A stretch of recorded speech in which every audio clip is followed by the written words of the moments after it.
उन्होंने मेरी बात को स्वीकार किया और स्पीकर साहिबा से कहा तो कल 11:15 बजे स्पीकर साहब के कक्ष में सर्वदलीय बैठक हुई। वहां एक थोड़ी अजीब बात सामने आई। सरकार के द्वारा एक बहुत बड़ी गलती हुई थी। पिछली बीएससी की मीटिंग में फाइनेंस बिल पारित करने के लिए 6 मई की तारीख तय की गई थी, लेकिन संविधान का नियम ये कहता है कि बजट प्रस्तुत करने के 75 दिन के अंदर अंदर लोकसभा से फाइनेंस बिल पारित जरूर हो जाना चाहिए, वरना वो लैप्स हो जाता है। और अगर हम गणना करें तो 30 अप्रैल को वो 75 दिन पूरे होते थे। इस गलती को सरकार ने स्वीकार किया और स्पीकर साहिबा ने यह कहा कि अब एक बहुत बड़ा संकट खड़ा हो गया है। कल 30 तारीख है और कल 12 बजे से पहले पहले ये बिल पारित करके राज्यसभा को भेजना आवश्यक है। तो मैंने रिस्पॉन्ड करते हुए कहा कि हम गैर जिम्मेदार विपक्ष नहीं हैं अध्यक्ष जी। अगर ये संवैधानिक बाध्यता आ गई है तो कल आप रेलवे की डिमांड से लेके और फाइनेंस बिल तक सारी चीजें पारित कर लीजिए, लेकिन उससे पहले मैं 5 मिनट बोलना चाहूंगी और ये बताना चाहूंगी कि हम इतने दिन से संसद की कार्यवाही क्यों बाधित कर रहे थे और आज हम बहिष्कार क्यों कर रहे हैं। मैंने कहा कि हम बाधक तो नहीं बनेंगे लेकिन भागीदार भी नहीं बन सकते, इसलिए हम उठकर चले जाएंगे। तो उन्होंने कहा ये बिल्कुल ठीक है, आप पहले बोल लीजिए। और उन्होंने लगभग आधा घंटा इसके लिए रखा कि अगर और लोग भी बोलना चाहें, जो रहना चाहें या उठकर जाना चाहें तो वो भी बोल सकते हैं। तो लगभग ये समझ बनी। उसके बाद एक बीएससी की मीटिंग हुई, क्योंकि बीएससी में जो पुराना शेड्यूल था वो बीएससी ही बदल सकती थी। और उस बीएससी की मीटिंग में भी ये तय हुआ कि पहले हम लोग बोलेंगे और उसके बाद 2-1 घंटे के अंदर अंदर सारी कार्यवाही समाप्त हो जाएगी, क्योंकि बिना डिस्कशन के पारित होना था। तो समय की भी कोई कमी या कोई अभाव नहीं था। उसी सहमति के आधार पर आज मैं बोलने के लिए खड़ी हुई। आप में से बहुत से साथी पत्रकार दीर्घा में रहे होंगे, आपने स्वयं वो दृश्य देखा होगा कि मुझे बोलते हुए 2 मिनट भी नहीं हुए थे कि कांग्रेस अध्यक्षा खुद हरकत में आ गईं। उन्होंने अपने अगल बगल बैठे हुए मंत्रियों से विचार विमर्श किया और उन्हें उकसाया, मुझे डिस्टर्ब करने के लिए उकसाया। और उनसे संकेत पाते ही मंत्री खड़े हो गए। और सबसे ज्यादा संसदीय कार्य मंत्री, जिनकी जिम्मेदारी है नेता प्रतिपक्ष के साथ संसद को चलाने की, वो उस रोकने में सबसे अग्रणी भूमिका निभा रहे थे। उस समय मुझे एक ही आशा थी कि अध्यक्ष जी पीठ से जरूर मेरा संरक्षण करेंगी और सत्ता पक्ष के लोगों को बैठाएंगी और कहेंगी कि मुझे वो 5 मिनट बोलने दें। लेकिन मुझे अत्यंत दुख की अनुभूति हुई मित्रों उस समय, जब अध्यक्ष जी ने बजाय सत्ता पक्ष को बैठाने के मुझे बार बार हो गया कहकर बैठने की बात कही। मैं अपनी बात भी मुकम्मल नहीं कर सकी और अंततः हम लोग सदन से बहिर्गमन कर गए। मेरा आरोप है आज इस मंच से, आज इस प्रेस कॉन्फ्रेंस में मैं पूरी जिम्मेदारी के साथ ये आरोप लगाना चाहती हूं कि यूपीए की चेयरपर्सन और कांग्रेस की अध्यक्षा हिंदुस्तान की संसदीय परंपराओं में तनिक भी विश्वास नहीं करती। लोकतांत्रिक संस्थाओं के लिए उनके मन में कोई सम्मान नहीं है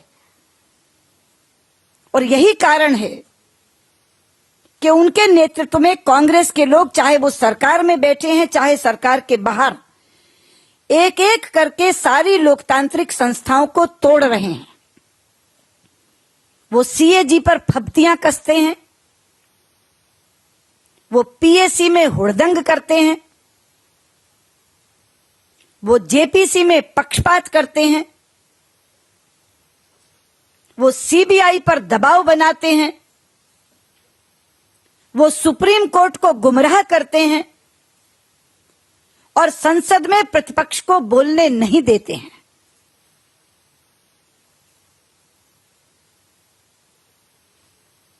लोकतंत्र में प्रतिपक्ष एक प्रहरी होता है। हम किसी व्यक्तिगत हित साधना के लिए संसद की कार्रवाई बाधित नहीं कर रहे। एक के बाद एक घोटाले जो इस सरकार ने किए हैं और उन घोटालों में लिप्त मंत्रियों और प्रधानमंत्रियों को बचाने की ये जिस तरह की हरकतें कर रहे हैं, जिस पर आज सुप्रीम कोर्ट की बहुत तीखी प्रतिक्रिया आई है। मैसिव ब्रीच ऑफ ट्रस्ट कहा है देश के सर्वोच्च न्यायालय ने। मुझे नहीं मालूम कि आज से पहले कभी किसी सरकार को ऐसी तीखी टिप्पणी सहनी पड़ी हो कि देश की सर्वोच्च न्यायपालिका मैसिव ब्रीच ऑफ ट्रस्ट का आरोप लगाए। प्रधानमंत्री कहते हैं कि वो विपक्ष के आचरण के कारण विश्व में उपहास के पात्र बन रहे हैं। मेरा आरोप है कि विपक्ष के कारण नहीं, उनके स्वयं के और उनकी सरकार के आचरण के कारण देश केवल उपहास का पात्र नहीं बन रहा, देश की प्रतिष्ठा विश्व में गिर रही है। उनके इस आचरण और व्यवहार के कारण मित्रों, हमने तय किया है कि आज के बाद स्पीकर साहिबा अगर कोई मीटिंग बुलाएंगी तो ना तो हम स्पीकर की बुलाई गई मीटिंग में जाएंगे और ना हम संसदीय कार्य मंत्री द्वारा की जाने वाली किसी वार्ता में हिस्सा लेंगे। हम प्रतिपक्षी दल हैं, हम जनता की पहरेदारी करने के लिए आए हैं। ये सरकार कहती है कि हम हर तरह की चर्चा के लिए तैयार हैं। जिस सरकार में बैठे लोगों में 5 मिनट नेता प्रतिपक्ष की बात सुनने का धीरज नहीं है, वो चर्चा कैसे होने देगी? और चर्चा ये चाहते हैं इसलिए कि मुद्दा समाप्त हो जाए, क्योंकि लोकसभा के नियम ये कहते हैं कि अगर कोई मुद्दा एक बार चर्चा उस पर हो जाए तो किसी भी विधा के तहत उस सत्र में वो मुद्दा दोबारा नहीं उठाया जा सकता। और चर्चा में दिए गए आश्वासनों से तो ये सरकार रोज मुकरती है। कांग्रेस के अपने तेलंगाना के सांसद बिल्डिंग गेट नंबर 1 पर बैठे हैं। एक ही आरोप है उनका कि सरकार संसद में दिए गए आश्वासन से मुकर गई। तो इसलिए ऐसी चर्चाओं का हम क्या करें? लेकिन अंदर बैठकर जो सहमति बनी, आज ये तय हो गया कि ऑल पार्टी मीटिंग में चाहे जो चर्चा हो, सदन में वही होगा जो सोनिया गांधी चाहेंगी, जो कांग्रेस अध्यक्षा चाहेंगी। ये पहली बार नहीं हुआ है हमारे साथ। हर बार वो स्वयं संचालन करती हैं इस उपद्रव का, वरना 2 मिनट लोग आराम से बैठकर सुन रहे थे, मंत्री भी सारे सुन रहे थे। केवल एक मेंबर खड़ा हुआ था, वो भी 1 मिनट में बैठ गया था। लेकिन उनका संकेत पाने के बाद वो शोर शराबा रुका नहीं और अध्यक्ष जी ने भी मुझे संरक्षण नहीं दिया। इसलिए हमने ये तय किया है कि ना तो हम स्पीकर की बुलाई किसी मीटिंग में जाएंगे और ना संसदीय कार्य मंत्री द्वारा की गई किसी वार्ता में हिस्सा लेंगे। मुझे अपनी ओर से इतना ही कहना है। आप कुछ पूछना चाहें तो मैं हाजिर हूं। कल छुट्टी है। हाँ, अब वाजपेयी जी आप पूछे।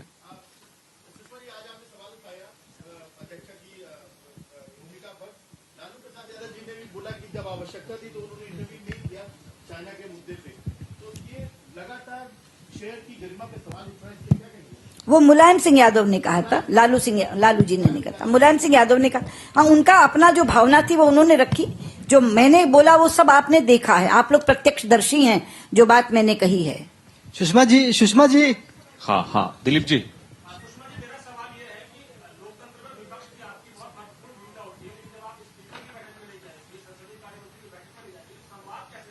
नहीं, पर संवाद करके क्या करें? संवाद से ही तो कल रास्ता निकला था। एक क्षण में हमने मान लिया कि आप फाइनेंस बिल पारित करिए, वो संवाद ही तो था। लेकिन अगर संवाद के बाद जो सहमति बनती है वो इसलिए टूट जाती है क्योंकि कांग्रेस अध्यक्षा कुछ और चाहती हैं, तो ऐसी बैठक में जाके क्या करें? या तो उस बैठक में बनाई गई सहमति पर लोग पूरे उतरे, ना संसदीय कार्य मंत्री पूरे उतरे, ना अध्यक्ष पूरी उतरी। सुकेश रंजन जी, Venkat ji will come to you, please. I'll tell you later on. नहीं, अभी मैं जो ले रही हूँ वो मुझे मेरे तरह से लेने दीजिए, आपको मैं अलग से बोल दूंगी। सुकेश रंजन, सुषमा जी, सरकार के साथ संवाद नहीं है, स्पीकर की बैठक में नहीं जाएंगी, क्या इस तरीके का कोई विचार भी है बीजेपी के साथ? बीजेपी सोच रही है कि संसद से सब इस्तीफा दे दे, अब सड़क पे लड़ाई करे? जी, ऐसा कुछ कोई विचार नहीं है। भूपेन चौबे, सेना नायक, प्लीज। मैडम, अगर आप सोनिया गांधी में आप कह रही हैं कि वो रिस्पॉन्सिबल हैं हाउस में जो कुछ हो रहा है, और अब आप कह रही हैं कि आप स्पीकर की भी कोई मीटिंग नहीं अटेंड करेंगी, पार्लियामेंट्री अफेयर्स मिनिस्टर भी कोई मीटिंग अटेंड नहीं करेंगी।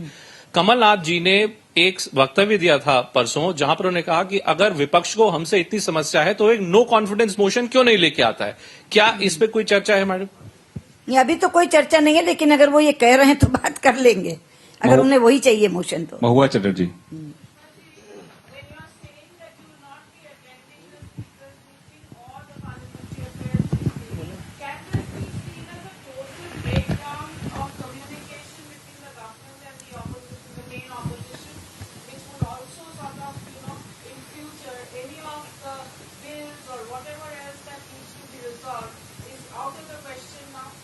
Yes, it is a situation of total breakdown, but the government is responsible for this, not we.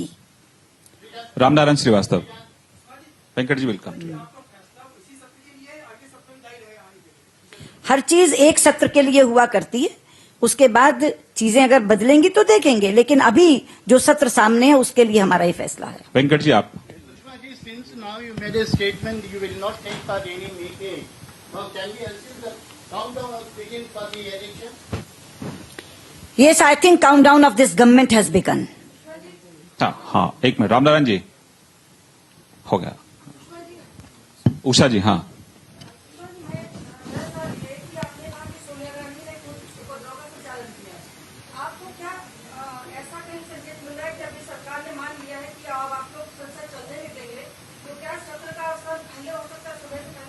ये प्रश्न आप सरकार से पूछें, क्योंकि सत्रावसान केवल करने का निर्णय वो कर सकते हैं, हम नहीं। हाँ मिस्टर मुरली।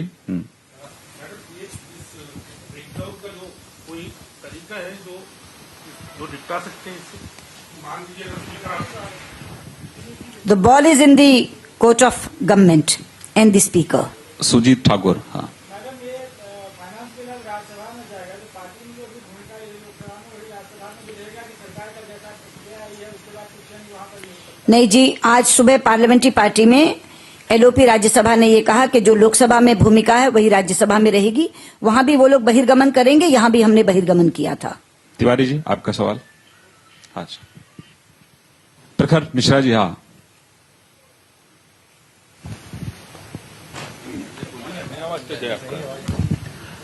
मेरा सीधा सवाल है, आपने कहा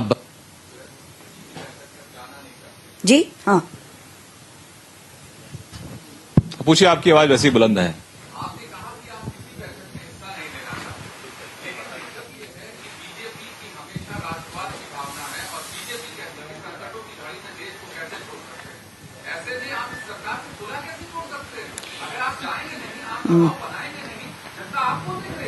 मेरा सीधा जवाब है आपके सीधे सवाल पर कि हमने इनको बिल्कुल खुला नहीं छोड़ा और इसीलिए हम इन पर दबाव बना रहे थे, और वो ये भी हमारा दबाव बनाने का ही तरीका है।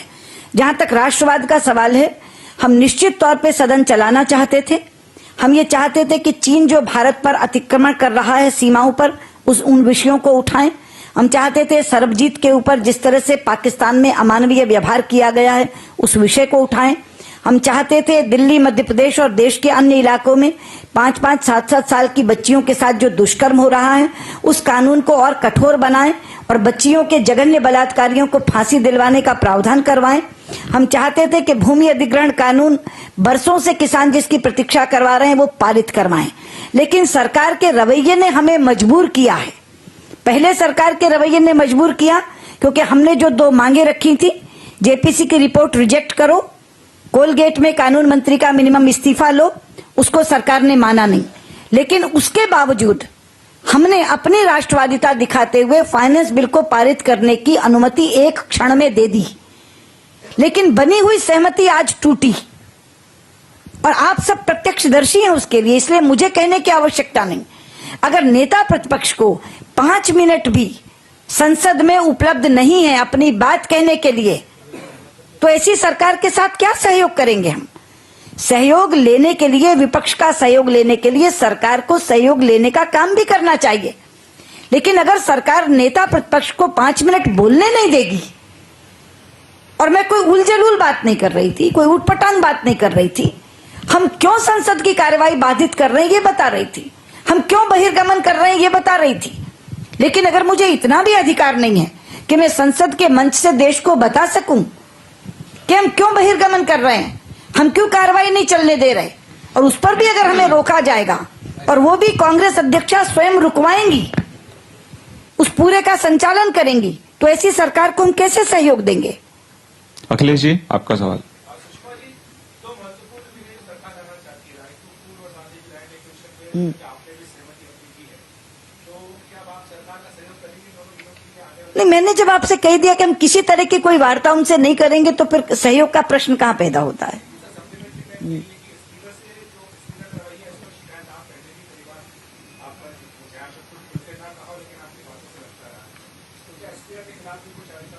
नहीं, हम कोई अविश्वास प्रस्ताव नहीं लाएंगे। मैं अपना दुख देश के साथ साझा करना चाहती थी, वो मैंने किया है।